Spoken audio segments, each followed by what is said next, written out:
চুরি বন্ধ নেই। রাজ্যের বিভিন্ন জায়গায় প্রতি মুহূর্তে চুরির ঘটনা ঘটছে। উদয়পুর মহকুমার ফুলকুমারী এলাকায় রেশন শপে চুরির ঘটনা ঘটেছে। আজ বিষয়টি জানাজানি হতে সেখানে ছুটে যান গোমতী জেলা পরিষদের সহকারী সভাধিপতি সুজন কুমার সেন সহ অন্যান্যরা। সংশ্লিষ্টরা বিষয়গুলো তুলে ধরেছেন, পুলিশকেও বিষয়গুলো জানানো হয়েছে। আজ সংবাদ মাধ্যমের মুখোমুখি হয়ে রেশন শপ মালিক সহ অন্যান্যরা কথা বলছিলেন।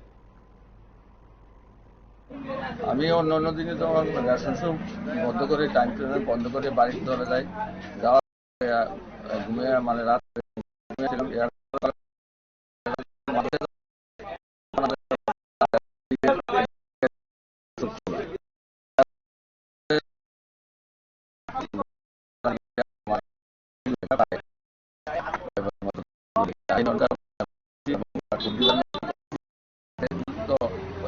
তদন্ত করে তাদের শাস্তি প্রদান করে এই আশা রাখছি।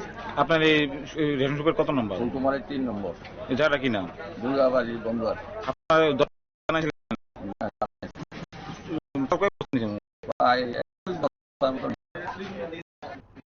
পুলিশে জানিয়েছিলেন? পুলিশে জানাইছি। পুলিশকে আইছে? না এখনো আনতে আসে নাই, আসবে বলছি। আজকে সকালবেলা ডিলার আমার দাদা আছে পরিমল সিং আমার ফোন করে যে এমন এমন ঘটনা, কালকে রাত্রে কেবা কাহারা ওনার রেশন শপ থেকে দরজা লকার ছিল তালা, সেই কলাগুলি কেটে প্রায় 25 বস্তার মতন চাল, 21 থেকে 25 বস্তার মতন চাল এখান থেকে চুরি করে নিয়ে যায়। এই খবর পেয়ে আসলাম, দেখতে পেলাম যে ঘটনা ঠিকই তালা যে ছিল এই তালার কড়াগুলো কেটে চাল করে নিয়ে গেছে রাত্রেবেলা। এবার কে বা কাহারা আমরা পুলিশ প্রশাসনকে জানিয়েছি, জেলা সাহেব জানিয়েছে, তাই আমাদের সাব ডিভিশন ম্যাজিস্ট্রেট যে খাদ্য দপ্তর আছে ওনাকেও জানানো হয়েছে। আমরাও চেষ্টা করছি প্রশাসনের মাধ্যমে দোষীদেরকে তদন্তক্রমে বের করে যাতে উপযুক্ত শাস্তির বিধান করা হয়। কত নম্বর রেশন শপ?